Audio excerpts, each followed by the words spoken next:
I'm here at Luke and Bree's place in Belmont, which is just near Geelong, and there's some amazing things about this project I want to tell you about. The first is they were working with an old house, this that I'm standing in right now, and a new house. But to get us there, we have to transition through some really nice moments. This is the first one. It's just a hall. No, it's not. Because look, this is a feature that actually brought back the basement down here and made it into this museum piece. But while we're down here, look at these floorboards.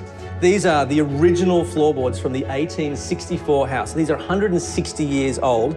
But the most amazing thing about these pine boards that have been brought back to life is that poor Luke spent 2 weeks stripping them back, thinning them out, and scraping out all the tongue and groove dirt from 160 years of life to bring them back to this beautiful condition.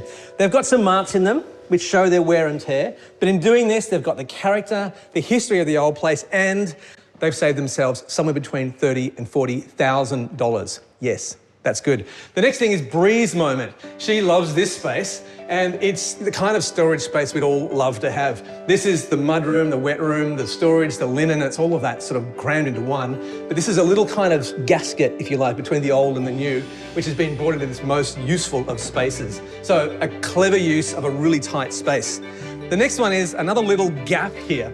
They've pulled the new extension away from the old house to give a bit of space to breathe and to be themselves, which is classic sort of restoration lore, if you like. In doing that, they created this lovely little light bridge which draws you down and lets you land, boom, in the new section, which is wonderful. So from A to B, or should I say from A to brilliance, because this is just extraordinary.